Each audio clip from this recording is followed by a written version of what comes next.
عبداللہ بن بزاد نشاپوری کہتے ہیں کہ میں ایک وقت رمضان المبارک میں اپنے یہاں سے کئی سفر سے جا کر واپس اپنے مقام پر پہنچا. پہنچنے کے بعد میں حمید کے گھر پہنچا. کس طریقے سے پہنچا؟ کہا حمید جو اس وقت والی خراسان تھا, انہوں نے مجھے بلا بھیجانے کے بعد جب میں حمید کے گھر میں داخل ہو گیا, سنتے رہیے, جب میں حمید کے گھر میں داخل ہو گیا تو میں نے دیکھا رمضان المبارک کا وقت ہے اور میں ظہر سے پہلے اپنے گھر پہنچا تھا, اسی لیے میں نے روزہ توڑا نہیں تھا, بلکہ میں روزہ رکھا ہوا تھا, سفر سے آیا تھا لیکن ظہر سے پہلے پہنچے, اس لیے میں روزے سے تھا. لہٰذا جب میں حمید کے گھر پہنچا تو میں نے کیا دیکھا؟ میں نے دیکھا کہ وہاں پر حمید صاحب دسترخوان بچھائے ہوئے کھانا کھانے میں مصروف ہیں. دسترخوان بچھائے ہوئے کھانے مصروف ہے. مجھے تعجب ہو گیا کہ بھئی یہ کون سی بات ہے؟ عبداللہ کہتے ہیں میں نے حمید سے فوراً سوال کیا, اب یہ کیا کر رہے ہیں؟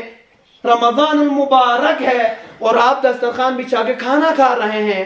کہا تم بھی ہمارے ساتھ تھوڑا سا کھایا نو, کیا ہوگا, تم سفر سے آئے ہو. کہا میں سفر سے ضرور آیا ہوں لیکن حکم شریعہ کی اعتبار سے میں قبل ظہر پہنچا, میں روزہ رکھ سکتا ہوں, لہٰذا میں روزے کو کبھی توڑ نہیں سکتا ہے. تو میں نے عبداللہ کہتا ہے کہ میں نے حمید سے پوچھا کیا تمہیں کوئی پرابلم ہے, کوئی مشکل ہے, کیا تمہیں کوئی بیماری لائق ہے جس کی وجہ تم روزہ نہیں رکھ رہے ہو؟ کہا نہیں, بلکہ میرے ساتھ جو مشکل پیش آئی ہے وہ بہت بڑی مشکل. کہا کیا مشکل ہے؟ کہا میں نے جو گناہ انجام دیا ہے وہ گناہ اس روزہ نہ رکھنے والے گناہ سے کہیں درجہ بڑا ہے. میں نے جو گناہ انجام دیا ہے وہ گناہ, اس گناہ سے جو میں رمضان میں روزہ توڑ رہا ہوں اس سے کئی گنا بڑا ہے. کہا اتنا بڑا کون سا گناہ ہو سکتا ہے؟ کہا تم سنو گے؟ کہا میں سننا چاہتا ہوں, بتائیے. ایک مرتبہ حمید بیان کرتے ہوئے کہتے ہیں کہ ہارون کے زمانے میں ہارون نے مجھے بلا بھیجا تھا, اپنے دربار میں بلایا. بلانے کے بعد مجھ سے پوچھا کہ اے حمید تم مجھ سے کتنی محبت کرتے ہو, تم مجھ سے کتنی محبت کرتے ہو؟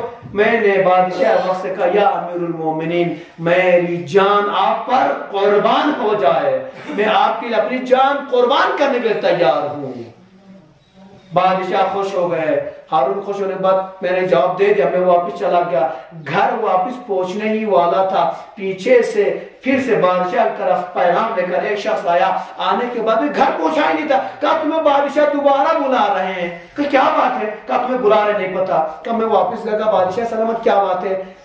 گھر دربار بادشاہ پہنچتے ہی دربار میں فوراً سوال ہوا. پھر بادشاہ سوال کیا اے حمید مجھے یہ بتاؤ تم مجھ سے کتنی محبت کرتے ہو؟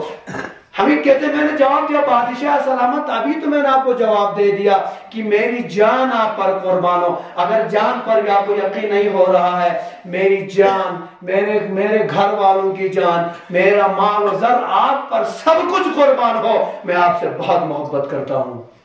یہ کہہ کر میں واپس چلا. دوبارہ جب گھر کے قریب پہنچا پھر کسی نے بلایا, تو کہا تمہیں بادشاہ بلا رہے ہیں. تو پریشان ہوں, بادشاہ کو ہوا کہ ہمیں جواب دے, پھر کیوں بلا رہے ہیں؟ میں تیسری بار جب واپس گیا بادشاہ نے پھر وہی سوال دوہرایا. کہا تم حمید تم مجھ سے کتنی محبت کرتے ہو؟ ایک مرتبہ میں تیسرا جملہ اس میں اضافہ کرتے ہوئے کہا کہ بادشاہ آپ کے لیے میری جان قربان ہو, میرے بچوں کی جان قربان ہو, میرا جتنا بھی مال ہے زر ہے سب آپ پر قربان ہو, اس کے ساتھ ساتھ میرا دین و ایمان بھی آپ پر قربان ہو.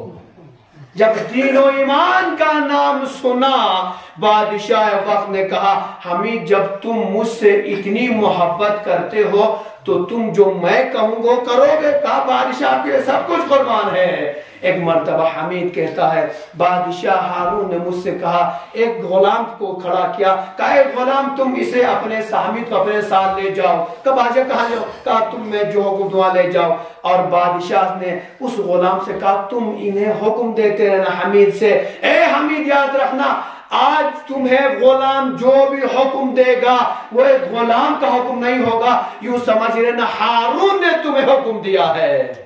جب تم میرے سب کچھ قربان کرنے تیار ہو تو یاد رکھنا یہ میرا غلام ہے, جو بھی حکم دے گا تمہیں ماننا پڑے گا. لہٰذا میں بادشاہ کے غلام کے ساتھ نکل پڑا. ایک مقام پر پہنچا, ایک ایسے مقام پر پہنچا جہاں پر چند کمرے تھے. جب کمرے کا پہلا دروازہ کھولا گیا, میں نے اندر کیا دیکھا, 20 نفر اس کمرے کے اندر بند تھے.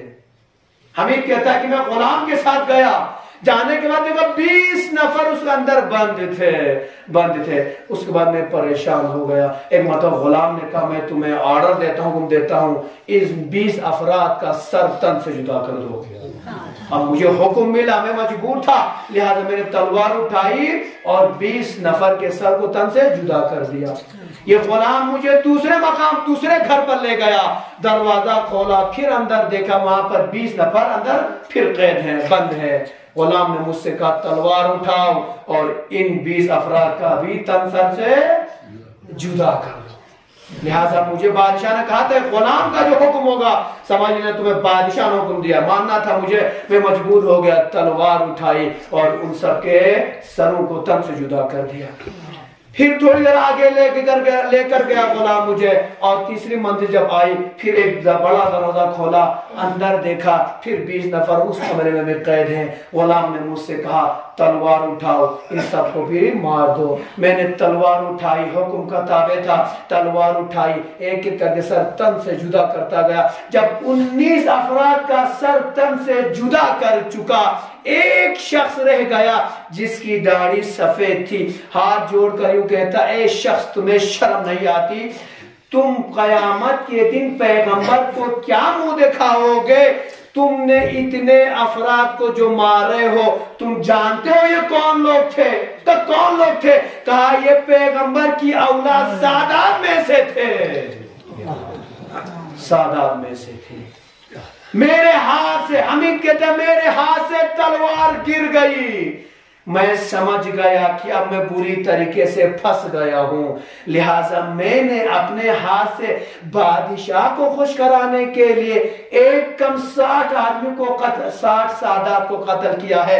لہٰذا اب کہتا ہے کہ اتنے 60 سیدوں کو مارنے کے بعد، قتل کرنے کے بعد، اب میں سوچتا ہوں اس سے بڑا اور گناہ مجھ سے ہو بھی نہیں سکتا، اسی لیے میں روزہ نہیں رکھتا. کہ جب جس شخص نے ایک سید کو مارا ہے، جس شخص نے 60 سیدوں کو مارا ہے، وہ روزہ رکھ کر کیا کرے گا؟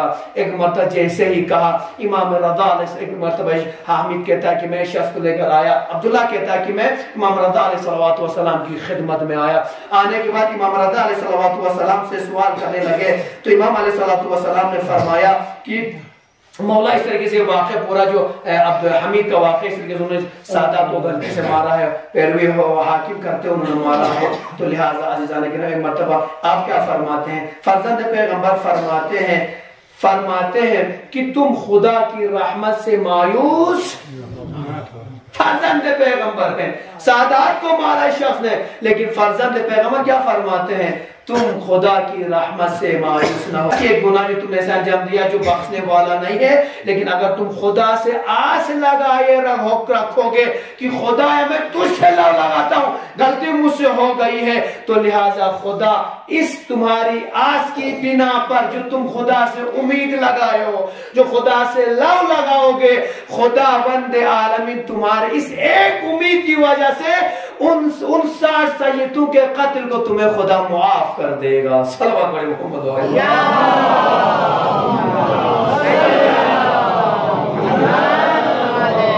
امید رکھنی ہے تو خدا سے. میں پہلے کہہ رہا تھا امید کیسی رکھنی ہے؟ امید رکھیے لیکن زیادہ، حد سے زیادہ نہیں، ایک لیمٹ میں رکھیے. لیکن امید نہ رکھنے کا مطلب ہے کہ آپ خدا کی رحمت سے مایوس ہو گئے. خدا کی رحمت سے مایوس نہ ہو جائیے. خدا کی رحمت سے مایوس ہونا کفر ہے. لہذا یقیناً خدا سے لو لگائیے، خدا سے محبت کیجیے، خدا سے امید رکھیے. اگر انسان سے گناہ ہو بھی جاتا ہے، خدا سے امید لگائیے، توبہ کیجیے، استغفار کیجیے. خدا مجھ سے غلطی ہو گئی، مجھ سے خطا ہو گئی ہے، تو معاف کرنے والا، تو غفار ہے، تو رحمان ہے، مجھ پر رحم کر، مجھے میری مغفرت کر دے. خدا یقیناً اے انسان تجھے خالی ہاتھ جانے نہیں دے گا.